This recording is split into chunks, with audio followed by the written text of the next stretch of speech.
Akal boleh terima? Nyambung? Enggak. Ada bangunan tapi nggak ada yang bangun. Masuk akal nggak?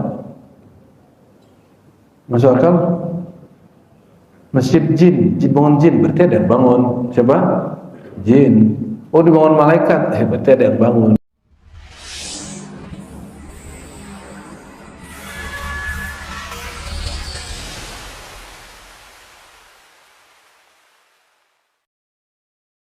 Ya, sebelumnya mari kita baca suratul Fatihah.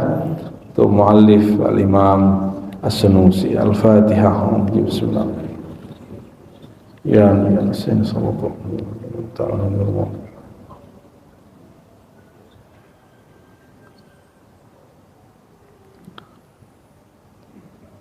Kita sudah sebutkan sebelumnya definisi hukum di dalam ilmu akidah.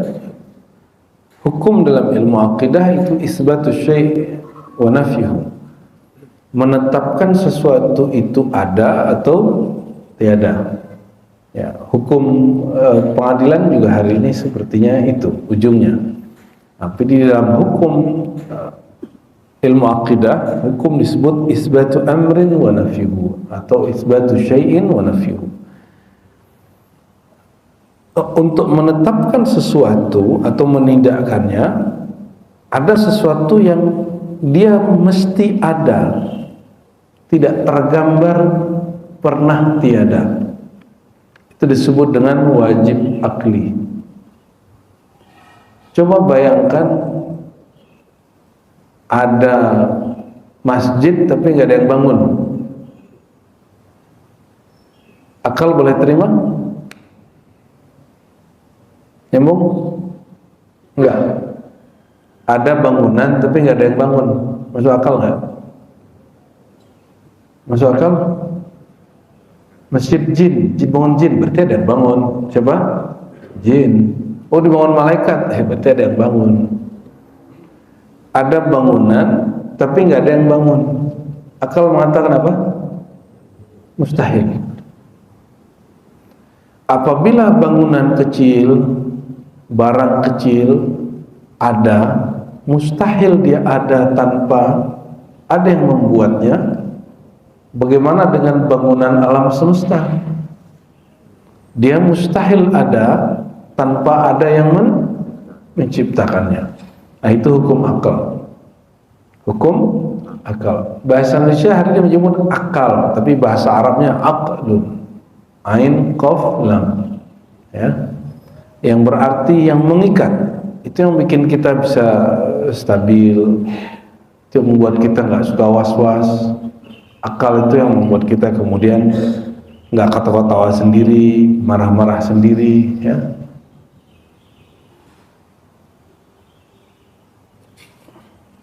Hukum keduanya apa? Mustahil. Mustahil itu ma la yatasawwar fil aqli wujuduhu. Yang tidak tergambar dalam akal, dia ada. Apa itu?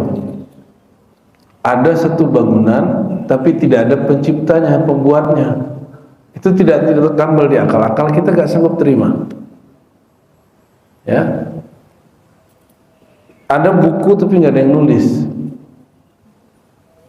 Itu akal kita gak sanggup terima. Apalagi ada Al-Quran, ada wahyu tapi tidak ada yang ngirim wahyu. Nah, ini contohnya, ya.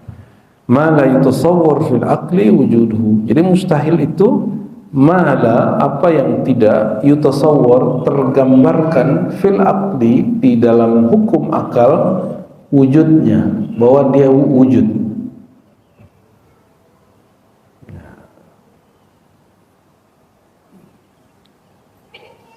Bisa bayangkan ada dua pencipta nggak? Satu pencipta pun belum terbayang, ya. Ya, syukur. Kalau ada dua presiden di Indonesia, apa yang terjadi? Masih ingat dulu ada PDRI, PRRI. Itu langsung diburu oleh Soekarno, padahal teman dia sendiri, Syafruddin pegawai negara, itu langsung diburu sama dia. Jadi jangan salah kenapa orang Sumatera itu sekarang ada bencinya sama orang Jawa, itu asbab RR itu, Pak. Itu baru ada presiden darurat, kemudian merasa kurang perhatian dalam satu versi, kemudian bikin RRI, ya. Karena sebelum dia hilang minta dibantu, pas udah balik aman nggak ngomong apa-apa, tersinggunglah di kawan, ya. Maka dibikin PRRI. Jadi kayak semacam ada presiden tandingan. Itu jangankan Tuhan, manusia pun tidak mau ada dua presiden. Dan itu disebutkan di Quran. Kalau ada dua Tuhan di alam semesta, maka satu Tuhan akan menghancurkan Tuhan yang lain. Itu mustahil, ya. Maka karena Tuhan itu dalam makna, salah satu maknanya Malik, raja diraja, Malikul Mulk, raja yang diraja, dia mesti satu. Jika ada dua raja, dua Tuhan di alam semesta, maka mesti Tuhan yang ini menyerang Tuhan yang itu.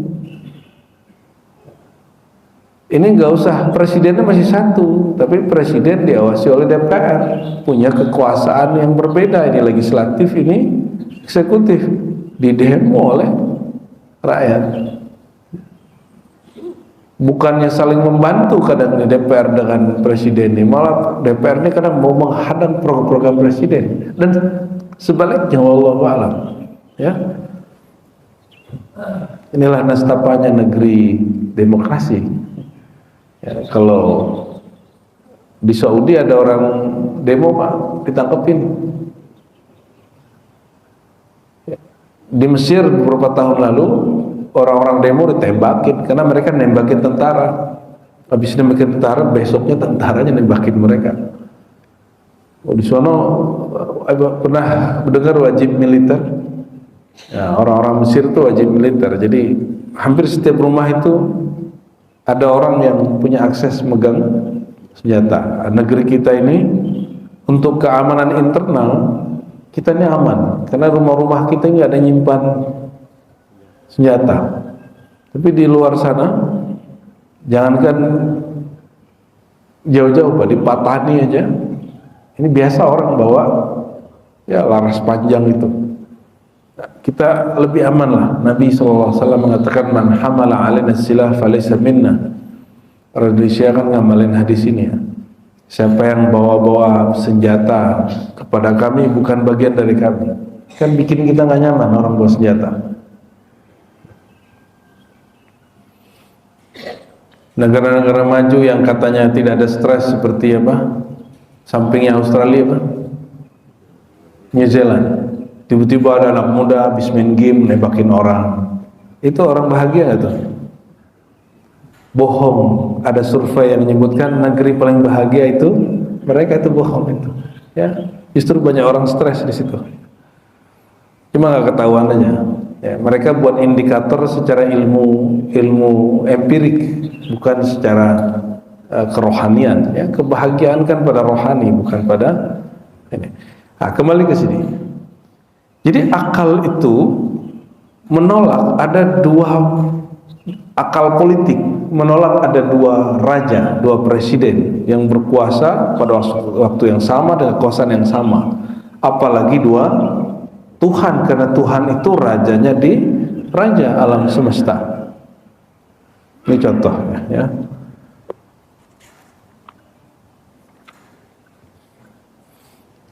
Tidak semua yang kita anggap masuk akal itu sesuai hukum akal. Sebelumnya saya berulang-ulang kali sampaikan, api membakar itu bukan wajib secara akal, itu wajib secara hukum alam, adi. Hukum ketiga, jadi hukum akal, hukum syara, hukum adi, hukum adat, hukum alam semesta yang berulang-ulang. Adi, adat artinya ada yaudu adatan, kejadian yang berulang-ulang lalu dijadikan satu rumus, ya. Jadi satu rumus kita anggap rumusnya konstan atau abadi atau apapun, bahwa api dia membakar. Tapi Al-Quran mengabarkan ada nabi dilempar masuk ke api nggak kebakar. Kira-kira Quran apa Quran? Tidak masuk akal, atau mengabarkan bahwa hukum adi, hukum alam itu kadang-kadang boleh digeser oleh Allah SWT. Yang mana? Itu sebabnya rumusan dari mukjizat keramat itu, rumusannya apa? Amrun khariqun lil adat.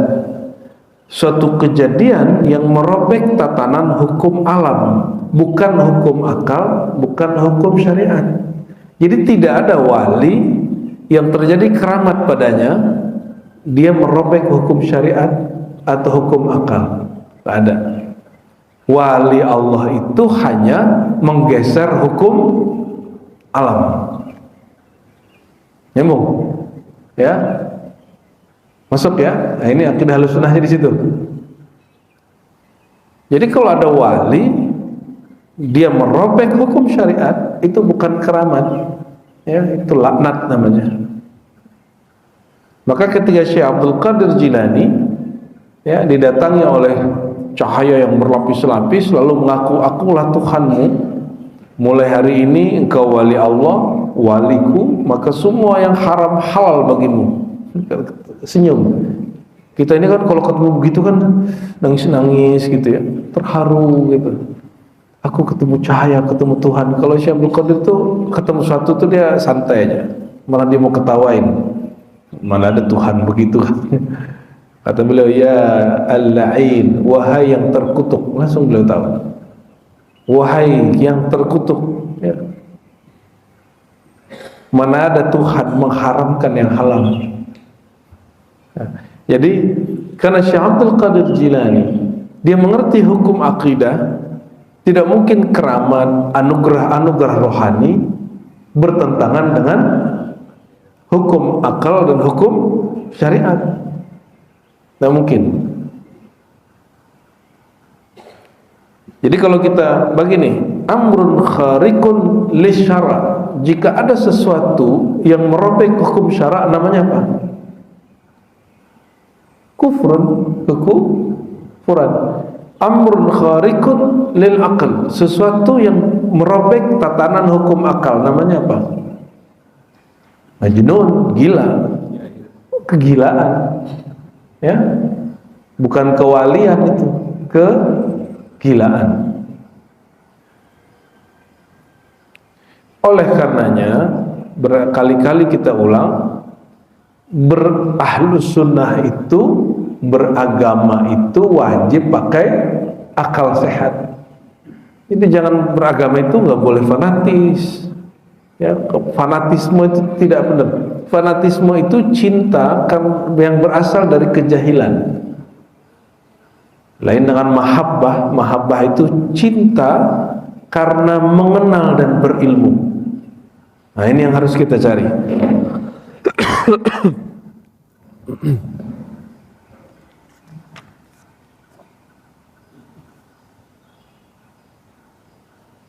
Ini yang disebut hukum akli, ya.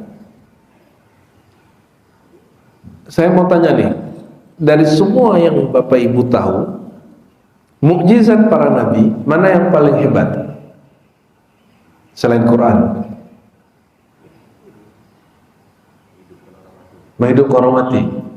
Itu masuk akal nggak? Berat? Berat? Kok berat? Dulu nggak ada, diadakan Allah.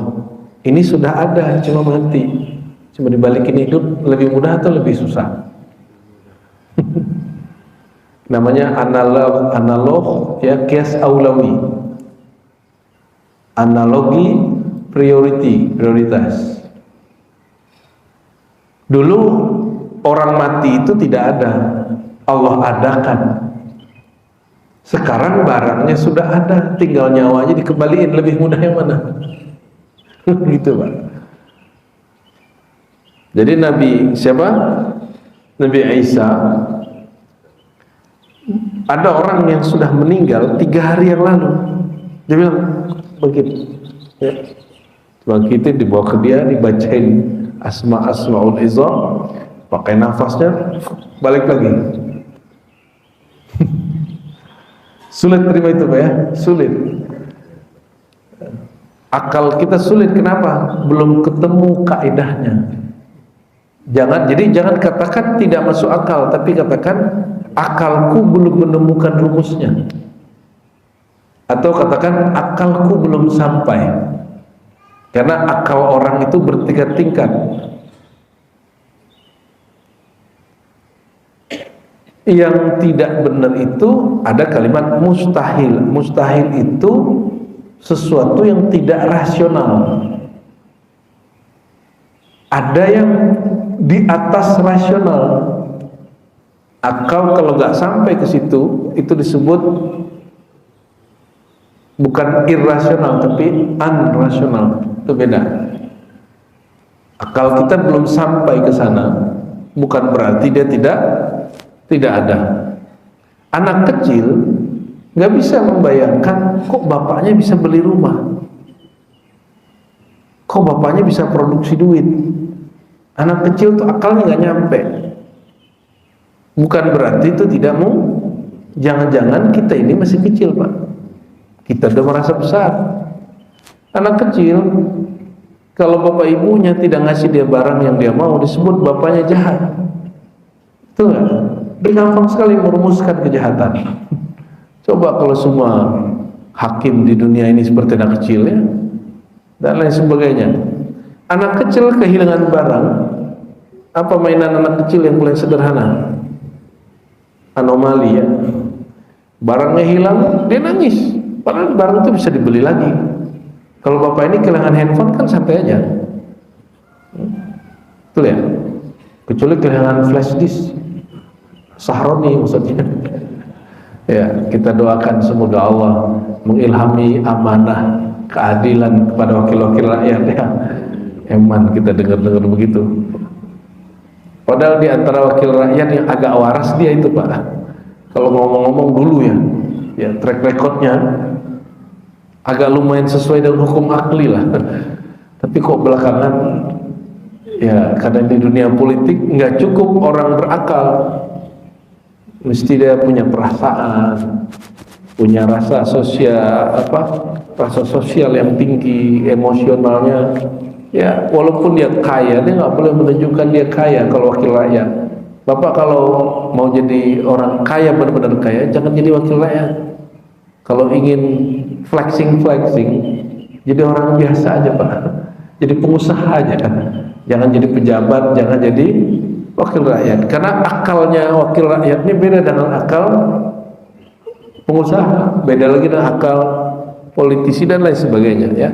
Jadi akal-akal itu bertingkat. Namun kita sebut ada akal subjektif, ada akal objektif. Apa perbedaannya? Akal subjektif itu ya beda orang, beda tingkat. Nah, namun nanti ada semacam konsensus, kesepakatan bersama orang-orang yang berakal tentang suatu perkara. Dari mana taunya? Ada kaidah-kaidah kayak tadi. Ya. Tidak mungkin satu barang ini ada kecuali ada yang menciptakan. Itu udah kaidah, udah konsensus. Ya alam bid-darurah ya. Baik. Jaiz secara akal, apa jaiz secara akal? Boleh secara akal yang tergambar dia wujud dan tidak wujud. Nah, kalau kita ngomong begini, pencipta alam ini boleh satu, boleh dua. Itu kita menjaizkan satu yang mustahil. Kita membolehkan sesuatu yang mustahil, dan itu sering terjadi pada orang awam. Ya. Nah, perdebatan mengenai kenapa hari ini Ahlus Sunnah versi NU, Muhammadiyah itu beda dengan Salafi, Wahabi. Itu salah satu masalahnya di hukum akli. Apalagi masuk ke hukum dalil, hukum syar'i. Itu lebih ramai lagi. Ini contoh nih. Segala sesuatu yang wujud mesti bertempat. Betul? Benar nggak? Allah itu wujud. Allah bertempat nggak? Kejebakan. Ulangi, coba lagi. Ini latihan rumus-rumus akal, biar otaknya nggak tidur-tidur, cuma diiming-imingi surga neraka aja selama ini. Diancam-ancam pakai neraka, dihibur-hibur pakai pahala. Itu bagus, namanya bab targhib wa tarhib. Tapi itu untuk perasaan kita. Ya, kajian keislaman itu mesti ada yang ngelatih akal. Coba diulangi. Ini perdebatan salafi dan ahlus sunnah nih, ahlus sunnah aswaja. Mengenai Tuhan ini bertempat atau tidak. Itu persoalannya bukan dari Quran dan Sunnah. Itu dari kalam Ibnu Taimiyah. Apa kata dia? Sebelumnya mereka sudah bicara itu, kelompok ini, tapi dirumuskan oleh Ibnu Taimiyah yang bergelar Syekhul Islam di kalangan Salafi. Kata Ibnu Taimiyah, tidak ada suatu yang benda yang wujud, tidak ada satu yang wujud kecuali dia bertempat. Kenapa dia katakan? Coba bayangkan ada wujud tempat-tempat. Akal kita nggak sanggup, kata dia. Ini akal Ibnu Taimiyah. Segala sesuatu yang wujud tempat. Coba kasih saya simbol wujud tempat A, B. Sudah. Si B ini bertempat, segala sesuatu yang bertempat. Gimana? A sama dengan B, A sama dengan apa rumusannya? Disebut premis. Ya, premis kecil ke besar. Segala sesuatu yang wujud mesti bertempat. Allah itu wujud. C sama dengan A. Ya pusing-pusing lah ya. Apa konklusinya? Allah itu coba ulangi. Ini alasan Ibnu Taimiyah secara akli. Maka dia buat kitab judulnya Dar'ut Ta'arud Bainal Aqli wan Naql. Menolak kontradiksi akal dan nakal syara. Jangan dikira Ibnu Taimiyah ini nggak pakai akal logika. Dia mengharamkan logika Yunani deduktif, tapi bikin logika baru. Namanya logika istiqra'i, yang kemudian kita sebut hari ini kajian empiris, yang dipakai oleh beberapa orang debat-debat kemarin itu ya, ramai di YouTube itu.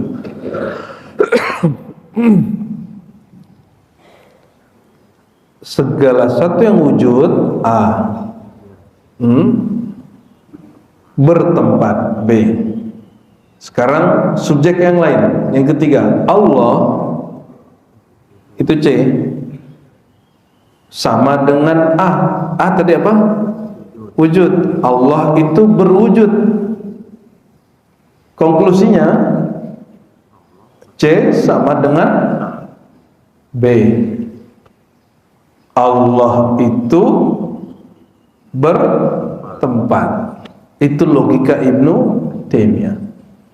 Ini yang kemudian digarisbawahi oleh kritikus Ibnu Taimiyah. Seperti Imam Ibnu Jahbal, ya, Imam Ahlus Sunnah, Imam Subki, Badruddin Al-Aini, Badruddin Qadi Quddad. Akhirnya mereka bikin kitab untuk mengkritisi Ibnu Taimiyah. Jadi Ibnu Taimiyah itu dikritisi lebih dari 50 kitab di masa hidupnya, risalah, kalam, sampai dia masuk penjara karena nggak mau tobat. Pernah dipaksa tobat, tapi kemudian hanya pura-pura. Tapi hari ini dianggap Syekhul Islam, gitu. Ya nggak apa-apa. Itu kan masalah kita zaman Syekhul Islam kan orang. Tapi saya tidak tertarik dengan masalah dia Syekhul Islam atau tidak. Saya tertarik dengan bangunan akal dia. Kok dia jadi menarik? Ternyata disinilah kekeliruannya. Dia mengharamkan ilmu mantik, lalu kualat mantik. Premis tadi itu kaidah mantik disebut silogisme. Dia keliru menggunakan subjek. Seharusnya dia tidak menyebut setiap wujud mesti bertempat. Dia subjek wujudnya harus diganti. Subjek pertamanya harus ganti. Apa kalimatnya? Kullu jismin, setiap benda jisim mesti bertempat. Pak Elang ini berjisim, maka dia bertempat, gitu. Allah bukan jisim, maka Allah tidak bertempat, gitu harus coba. Karena dia mengharamkan ilmu mantik logika. Dia tulis di kitab satu lagi judulnya Ar-Raddu 'alal Mantiqiyin, penolakan terhadap ahli logika. Dia menolak orang-orang logika usul fikih, logika al-kalam yang meminjam logikanya Aristoteles. Ini udah Aristoteles, bukan dari Allah. Emang ada ilmu bukan dari Allah? Aristoteles itu bergurunya ke Plato, Aflatun. Aflatun berguru ke Sokrates. Sokrates berguru kepada murid-murid Pitagoras. Pitagoras berguru kepada murid-murid Nabi Sulaiman. Nyambung semua. Ada Hermes, kata Nabi Idris. Nabi Idris itu yang pertama kali bikin logika. Maka dia disebut Abul Ulum, ayahanda pengetahuan. Ya. Jadi silogisme mantik itu bukan buatan orang Yunani. Yunani itu hanya membukukan saja. Ya. Nah, bedanya apa? Logikanya Yunani itu kemudian diserap di dalam ilmu usul fikih, karena ulama usul fikih, ulama akidah tidak merasa bahwa itu bertentangan dengan hukum syara. Dia masuk ke hukum akal. Maka ada pertanyaan ini sebelum masuk ke hukum akidahnya. Ilmu logika itu bagian dari filsafat atau alat berfilsafat? Ilmu berpikir atau alat berpikir? Alatnya benar alat. Apa fungsinya ketika kita berpikir? Ilmu logika ini fungsinya apa? Dia fungsinya sama dengan gramatikal bahasa di dalam satu bahasa. Jadi akal ini dia punya struktur bahasa sendiri. Kaidahnya ada dalam ilmu logika.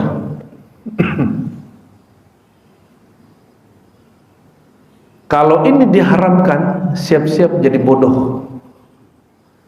Maka Ibnu Taimiyah dengan kecerdasannya, dia tidak sadar dia terjebak pada satu kebodohan. Dia cerdas tapi dia bodoh. Ini jangan kaget Pak, saya ngomong begini. Dia menukil perdebatan Allah itu ketika turun ke langit dunia sepertiga malam terakhir, apakah dia meninggalkan arasy atau dia turun dan tetap di arasy? Kacau nggak pikir begitu? Jika dia mengatakan Allah betul berwujud dan duduk di atas arasy, kalau dia turun ke muka bumi, ke langit dunia, ini logika. Kalau dia istiqomah pakai logika, jika ada satu wujud berpindah ke satu wujud yang lain, di sini kosong nggak? Bagi Ibnu Taimiyah ada satu bab di kepala dia namanya al-jam'u bainan naqidain. Terkumpulnya dua hal yang bertentangan. Bapak sekarang ada di rumah atau tidak? Ibu ada di rumah nggak nih? Atau di sini? Ya. Jika kita berpindah harakah dari satu tempat ke tempat yang lain, maka tempat yang lama kita udah nggak di situ, kosong. Kita di tempat yang baru. Bagi Ibnu Taimiyah enggak. Dan jadikan itu sebagai perdebatan cantik. Menurut para ulama katanya gitu. Ya, bahwa jika Allah tanazzul ke langit dunia, maka ada beberapa pendapat. Nah, dia samakan nih pendapat, perbedaannya kayak perbedaan fikih. Ya, apakah air mustakmal boleh dipakai atau tidak? Ada sekian pendapat, disamain gayanya. Hukum akal nggak bisa begitu. Hukum akal itu dia ada konsensus di sana. Yang tidak menyepakatinya kita ragukan akalnya. Ya, maka jangan heran Ibnu Hajar Al-Haytami, Imam Ahlus Sunnah di Mekah, meragukan keselarasan kaidah akalnya Ibnu Taimiyah. Maka dia mengatakan fi aqlihi syai'. Dia nggak bilang orang ini gila, tapi logikanya rusak. Logikanya rusak. Maka jangan heran Bapak Ibu, ya, hari ini orang yang mengikuti pola-pola beliau Ibnu Taimiyah ini menjadi aneh logikanya.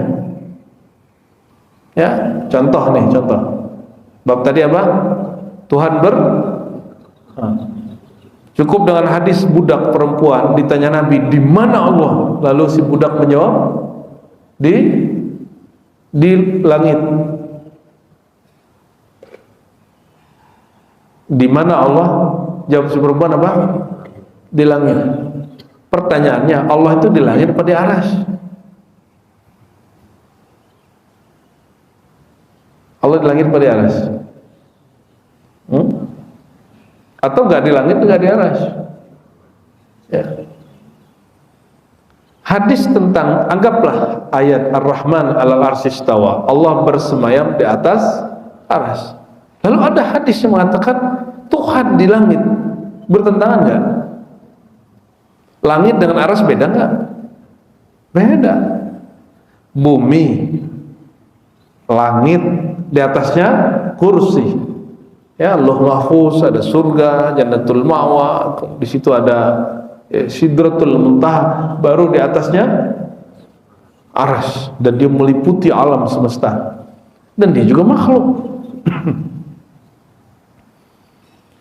Dalam satu riwayat disebutkan bahwa bumi seperti satu biji dilempar ke padang pasir. Nah, itulah langit. Langit padang pasirnya, bumi satu biji. Gabungkan bumi dengan langit, dia hanya satu biji yang dilempar ke padang pasir dibandingkan kursi Allah. Kursi Allah, langit, bumi digabung, dia hanya seperti satu biji di padang pasir atau di lautan, bandingannya dengan aras. Maka pertanyaan, jadi Ibnu Taimiyah ini ngayal, berkhayal tentang Tuhan. Ketika Allah itu berturun ke langit dunia, apakah dia mengecil gitu Pak? Mengerucut, astagfirullahaladzim. Ya. Jadi akibat logika, ilmu logika dia haramkan, dia terjebak kepada kekacauan logika turunan-turunannya. Ya, jadi saya agak sedih juga ada yang ngomong, oh kalau kita ngaji Ibnu Taimiyah kita jadi belajar sunnah. Emang di kita nggak ada sunnah? Emang pakai sarung nggak sunnah? Emang ente kira cuma celana jingkrang yang sunnah? Ya, emang ente kira cuma berjenggot yang sunnah? Enggak begitu. Ya, sunnah itu ajaran Nabi. Ajaran Nabi itu ada 5 hukum. Wajib, dianjurkan, mubah, makruh, haram. Ya, celana jingkrang. Oke, ada nggak hadis Nabi celana jingkrang? Coba cari satu hadis saja. Celana gunung sholat ada nggak Nabi? Di belakang imam lagi. Ini adu-adu sunnah nih. Ente coba cek di dalam hadis Nabi sholat pakai sarung apa pakai celana? Pakai sarung. Enggak bidang. Pakai celana deh. Oh, ini sarungnya sarung Jawa. Nah, itu kan coba orang Jawa yang bikin. Ini contoh aja ya. Contoh aja. Kalau adu-adu sunnah nih. Jadi sunnah itu bukan semua yang berasal dari kelompok berbrewokan, bukannya dari orang Arab, nggak mesti. Saya, Bapak ya, pernah ke Eropa, ke Perancis atau ke Andalus, Spanyol, itu orang berewokan tapi nggak sholat Pak, karena dia non Muslim. Kalau jingkrang, Bapak coba ke Korea, itu ada celana apa namanya? Celana pensil, Wah, itu banyak anak-anak muda tuh ngamalin sunnah semua tuh berarti ya. Jangan debat untuk hal-hal yang tidak wajib itu. Hal-hal yang wajib akli belum beres, udah debat masalah celana. Belum beres bab-bab yang utama, udah debat hal-hal yang tidak utama. Ini yang terjadi karena asbab orang Islam hari ini asal-asal hijrah, asal-asal sadar, asal-asal ingin soleh, tapi nggak ngikutin pola kesolehan yang pas, nggak ngikutin patronnya. Jadilah seperti itu, ya. Maka saya berharap ini semoga nanti ada yang ngajarin ilmu mantik di sini. Ya, nanti silakan pengurus cari kiai muda jago ilmu mantik, yang dia bisa mengaplikasikan ilmu mantik sehingga bapak ibu ini keluar dari sini otaknya bahagia, akalnya ceria, karena dikembalikan ke rumus-rumusnya. Ya. Ini kan gila juga kita ini ya, pagi-pagi ngomongin beginian kan. Oke, di mana kesalahan Ibnu Taimiyah tadi? Dia kesalahan subjek. Setiap yang wujud mesti ada. Maka Allah itu wujud. Allah apa? Setiap yang wujud mesti bertempat. Allah itu wujud, maka dia bertempat. Harusnya apa? Subjeknya harus diganti. Al-hadnya itu harus diganti. Yang berjisim mesti bertempat. Allah bukan jisim, maka Allah tidak bertempat, kita harusnya. Nah, itu namanya kualat. Ya. Maka dia memikirkan lanjutannya. Ketika Allah turun dari aras, apakah Allah meninggalkan aras? Di dalam akidah Ahlussunnah Asy'ariyah Maturidiyah bahwa al-harakah wal maji itu sifat makhluk.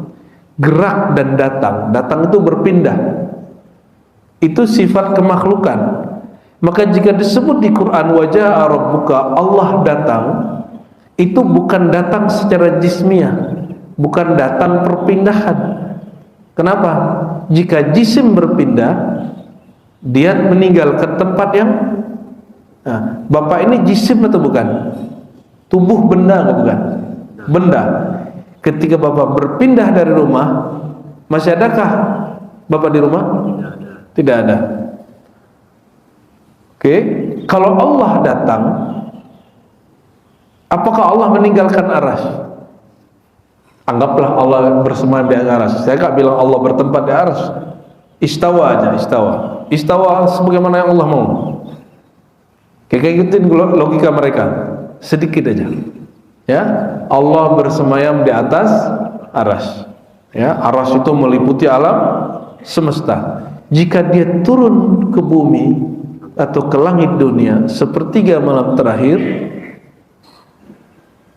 apakah dia meninggalkan aras? Atau dia mengerucut? Atau dia di sana ada, di sini ada? Nah, supaya pertanyaan dan gambaran itu tidak muncul, belajarlah ilmu mantik. Ilmu mantik ini alatnya dipakai dalam ilmu akidah Ahlussunnah wal Jamaah. Jadi boleh kita pakai. Ya, dulu orang ngaji kitab ini di Mekah. Ya, sekarang di Mekah udah nggak boleh ngaji kitab ini. Ada Salatiyah di Mekah, dibangun udah lama sekali itu ya, sebelum Saudi berdiri. Dilarang pakai kitab-kitab begini. Kitab ini dipakai di Al-Azhar, Bapak Ibu.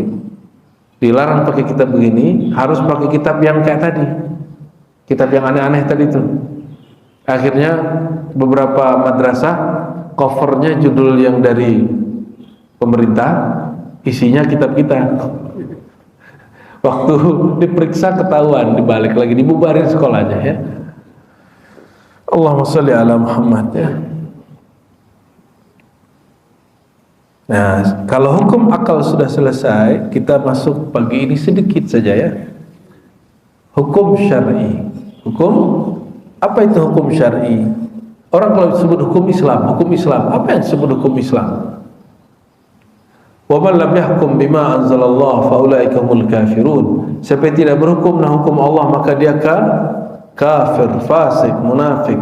Itu hukum Allah itu yang mana? Ya. Ada Pancasila, nomor satunya ketuhanan yang Maha Esa. Itu bertentangan dengan hukum Allah. Tapi ada orang-orang jahil mengatakan Pancasila itu tandingan sesembahan selain Allah. Mereka sebut tauhid. Tauhid. Maka mereka ingin beranguskan, ingin hancurkan negeri kita. Kita pasang badan, ya. Mereka main pikiran, kita main pikiran. Kalau mereka main fisik, urusan polisi dan tentara. Jadi kita juga berjihad, Pak. Karena asbab negeri ini aman, karena negara kita berketuhanan yang Maha Esa. Kita bisa pagi subuh-subuh nggak ada dengar bom di atas, ya. Jadi apapun berita yang Bapak Ibu dengar, negeri ini masih lebih baik daripada Suriah, daripada Gaza hari ini. Kasihan teman-teman kita di Gaza itu, ya. Di mana lagi? Mesir, tak juga, ya. Di komplek ini mungkin agak sedikit strike, ya. Oh, kalau keluar komplek, orang mau bikin acara, tinggal tutup jalan, Pak, ngomong ke Pak RW. Di sini kan nggak boleh, ya. Hanya di Indonesia boleh begitu, Pak. Mau acara hajatan, mau acara sunatan, mau acara maulidan, hanya di Indonesia begitu. Akhirnya kita ini tirani juga sama tetangga, ya kan? Atas nama maulid kita tutup jalan, ya kan? Jadi nggak baik juga kita ke tetangga kita. Padahal tetangga kita kadang dia bukan non muslim, dia anti maulid, ya. Maka ke masjid-masjid yang emang belum terbiasa bikin sunnah maulid, maulid itu sunnah, jangan disebut bid'ah, ya. Nabi sendiri bermaulid untuk dirinya. Orang yang masih memperdebatkan sunnah maulid, Bapak ganti aja, nggak usah kemudian berdebat dengan istilah, ya. Peringatan hari lahir Rasulullah sama dengan maulidnya, ya. Sama nggak dengan maulid, ya? Peringatan hari lahir Rasulullah, boleh kan? Atau kajian sirah nabawiyah bab hari lahir Nabi, boleh aja, Pak. Ngapain repot-repot, ya? Debat-debat dulu mengenai maulid, ya. Ini beberapa masjid ngundang saya, pertama kali nih mau bikin maulid, itu berdebat. Akhirnya diganti, istilahnya nggak maulid lagi. Ya salah, ya. Karena ada ustadznya ngomong apa? Maulid itu meniru Natal. Emang kalau kita bikin maulid kita niru Natal Kristiani? Ada yang begitu nggak? Orang Natal itu merayakan kelahiran anak Tuhan, betul? Kalau kita merayakan apa? Kelahiran hamba Tuhan, beda gak tuh? Lah beda. Dan yang paling lucu, sebagian ustadz ahli sunnah kena, padahal ini bukan ajaran ahli sunnah, mengharamkan merayakan tahun baru, hari lahir, karena dianggap sama dengan Nasrani. Nah, ini nggak ngerti ilmu logika. Kalau ingin menyamakan disebut qiyas. Qiyas ini mesti sama pokoknya dengan cabangnya, dan ada sesuatu yang bikin sama, namanya ilat. Apa motif yang bikin sama? Pokoknya apa? Natal, oke. Cabangnya apa nih? Hari ulang tahun. Kalau kita compare, sama nggak? Kita lihat motivasi orang bikin Natal apa? Motivasi orang tahun apa? Ini kalau kita mau pakai logika hukum, logika akal sebagai logika hukum, disebut hukum qiyas. Apa, Pak? Bikin ulang tahun merayakan lahirnya anak Tuhan tuh apa? Apa? Bapak ini lahir tanggal, ya, terus Bapak rayakan, haram nggak? Enggak. Kata Ustadz yang satu lagi, haram katanya. Anaknya bukan anak Tuhan. Karena bukan anak, justru merayakan sebagai hamba Tuhan. Beda nggak? Sama-sama merayakan tapi beda. Maka kata Imam Busiri, katakanlah bahwa Nabi Muhammad itu khairu khalqillah, makhluk terbaik, maka pujilah dia setinggi apapun. Engkau tidak akan menjadi Nasrani yang memuji Isa, ya, enggak akan jadi seperti itu. Tidak menuhankan dan menganakkan, ya, makhluk menjadi anak Tuhan, tidak.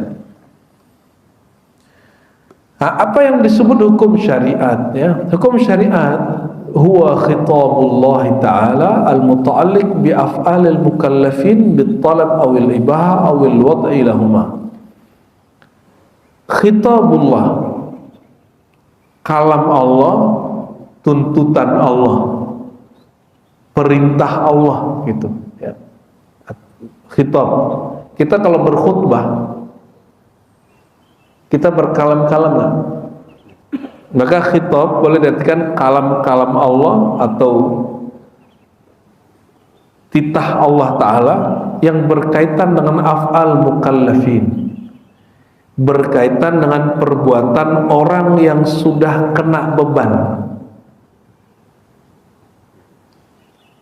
Af'al mukallafin, perbuatan orang yang mukallaf. Perbuatan itu ada perbuatan lisan, ada perbuatan badan, ada perbuatan kalbu. Ada 3 jenis perbuatan. Niat itu di mana? Di lisan atau di kalbu? Di kalbu, betul. Jadi kalau saya tidak melafazkan sengaja aku sholat subuh, saya hanya dalam hati niat sholat subuh, sah nggak? Nyambung? Oke. Ya, kita lanjut. Ini contoh lainnya. Baca Al-Fatihah itu rukun pada kolbu atau pada lisan? Jadi kalau saya sholat Allahu Akbar, saya baca Fatihah pakai kolbu aja deh.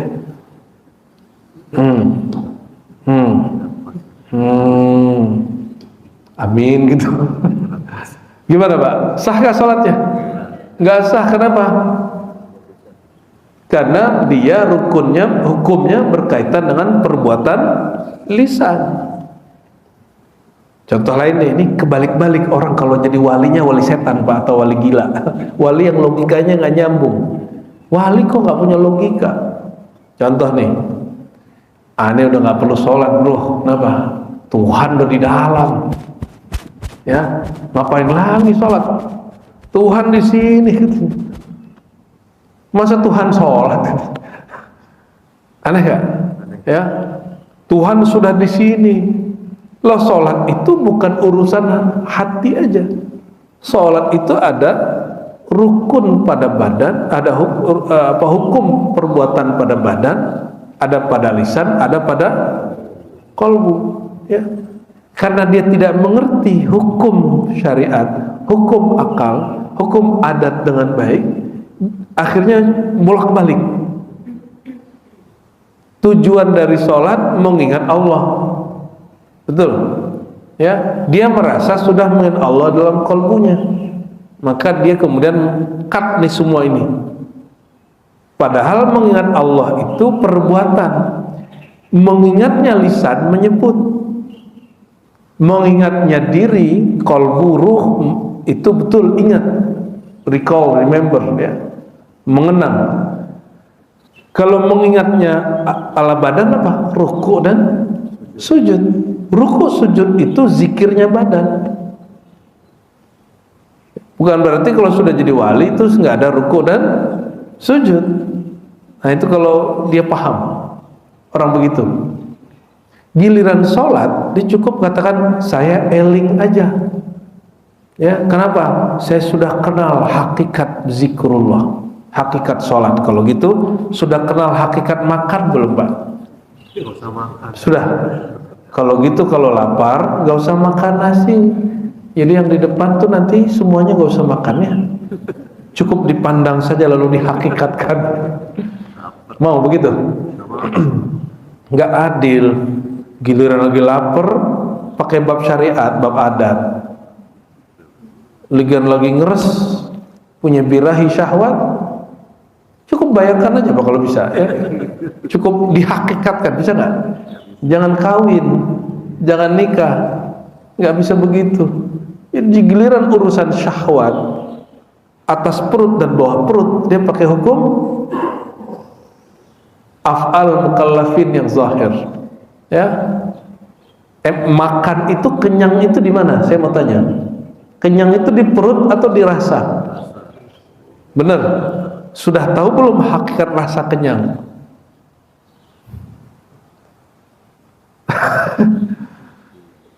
Ahlul Badar itu diajarin itu oleh Rasulullah, maka mereka bisa tidak makan berhari-hari untuk perang. Talut dan tentaranya diajarkan itu, maka mereka minum air cukup pakai tangan. Lalu itu 313 orang dari sepuluhan ribu orang, sisa cuma 313 yang tahu ilmu hakikat rasa makan dan minum. Nah, kalau Bapak Ibu tahu ilmu itu, nggak perlu takut Dajjal keluar. Cuma kan ilmunya belum diturunin. Ya, Allahumma sholli ala sayyidina Muhammad. Itu disebut af'al, perbuatan. Kepada siapa perbuatan ini dituntut? Mukallafin. Mukallaf, orang yang sudah dapat tugas, beban.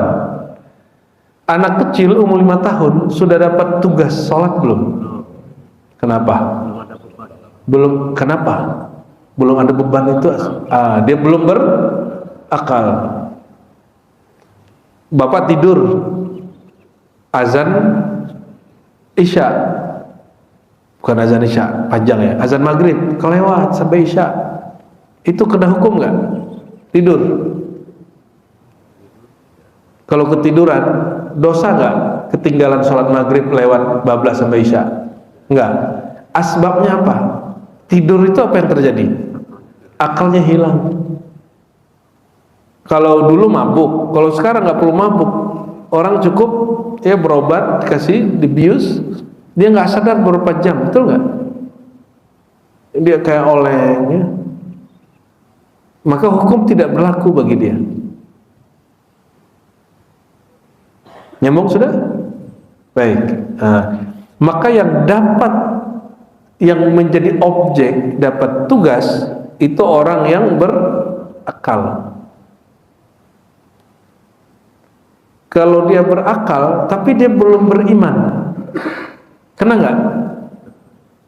Kena hukum kewajiban sholat ya dia? Belum, dia belum percaya. Iman ini urusan akal. Itu sebabnya kita kajian akidah itu dimulai hukum akal dulu, baru masuk ke hukum nakal, hukum syariat. Biar orang beragama itu dengan kesadaran akalnya, bukan karena diancam-ancam. Ya, diancam surga neraka, diancam kalau kamu nggak sholat kamu nanti dipukul. Enggak, itu nggak benar.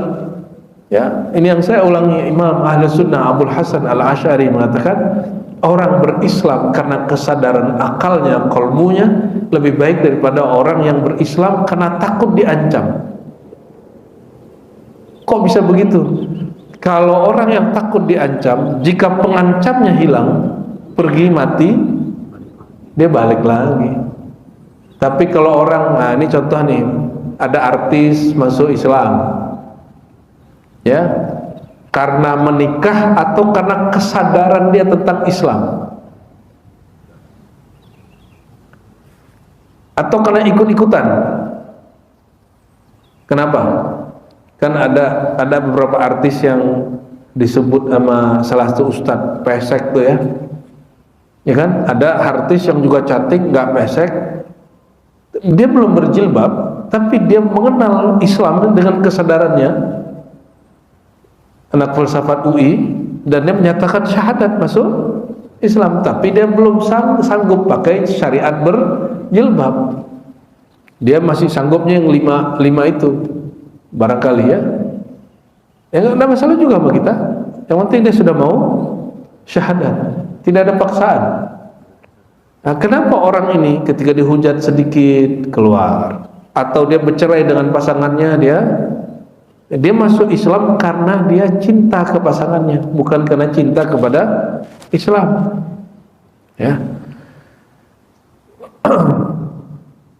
Jadi yang disebut mukallaf, orang yang berislam dan berakal. Sudah Islam, berakal, tapi orangnya nggak punya duit, wajib nggak pergi haji?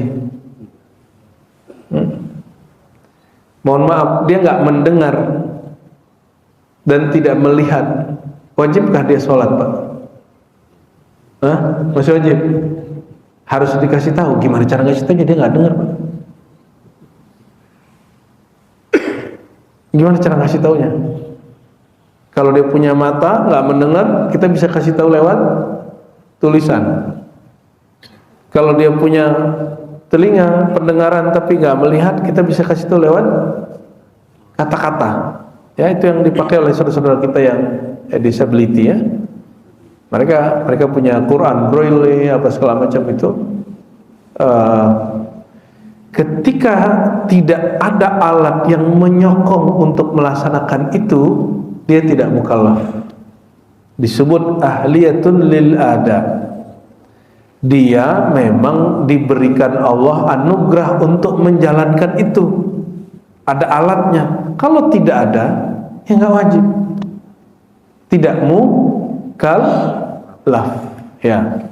Jadi mukallaf itu berakal, Islam, ada kesanggupan. Perhatiin, orang sholat syaratnya berakal, puasa wajib syaratnya berakal, haji syaratnya berakal, wajib umrah, wajib zakat syaratnya berakal. Apalagi sebutkan semuanya. Tidak ada satu bagian dari hukum syariat kecuali syarat orang terima hukum itu dia mesti berakal. Jadi kita wajib rawat akal. Jangan hanya pakai perasaan atau tebak-tebakan atau ikut-ikutan. Ya, mesti pakai kesadaran akal. Ya, selamat merawat akal. Semoga Allah Taala jadikan masjid ini salah satu masjid yang kajiannya merawat akal. Ya, orang berakal nggak suka bertengkar, dia suka berselisih, tapi nggak suka gaduh. Beda nggak? Orang berakal itu suka menyampaikan dinamika berpendapat, tapi mereka nggak suka jontok-jontokan karena dia berakal. Jadi wajarlah Gus Dur dulu bilang apa? DPR itu sebagian nih dulu ya, anak TK katanya. Semoga DPR ya Allah perbaiki ya. Mereka juga Allah perbaiki, amin ya. Kita nggak suka juga kita punya wakil rakyat nggak beres. Bapak senang Pak hujat-hujat wakil rakyat, saya nggak suka. Saya tiap hari doakan ya Allah perbaiki negeri ini, perbaiki pemimpinnya, perbaiki rakyatnya. Ya, nggak senang dengan berita-berita itu. Ya, karena bad news, best news, berita buruk itu berita terbaik bagi kalau orang mau jual. Ya, jadi mohon maaf, saya mungkin tidak ikut mainstream ketika orang ustadz-ustadz ini ikut-ikutan menghujat penguasa.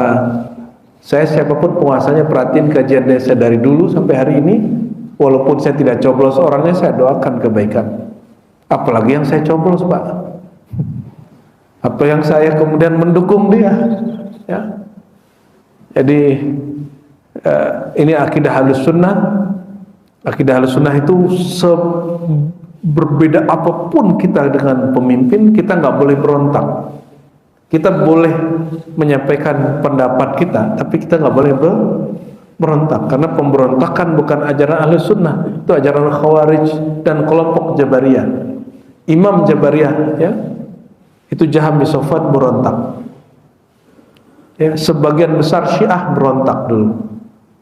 Khawarij semuanya berontak. Nah, kita nggak mau ya. Ahlus Sunnah mensyukuri nikmat perdamaian itu lebih oke, lebih buat daripada yang lain. Semoga Allah Ta'ala ya jadikan tempat ini menjadi tempat teman-teman surga, teman-teman orang berakal. Amin ya rabbal alamin. Sallallahu alaihi wa li walidina wa li masyayikhina wa li sairil muslimin wal muslimat. Amin ya rabbal alamin. Waghfir lana wastur auratina wastur auratihim wastur auratil muslimin. Allahumma ansurna wansuril muslimin wajburna wajburil muslimin warhamna warhamil muslimin wa aslih dhata bainina warhamna wa ahlana wa dhurriyyatina. Rabbana hab lana min azwajina wa dhurriyyatina qurrata a'yun waj'alna lil muttaqina imama. Walhamdulillahi rabbil alamin. Assalamualaikum warahmatullahi wabarakatuh.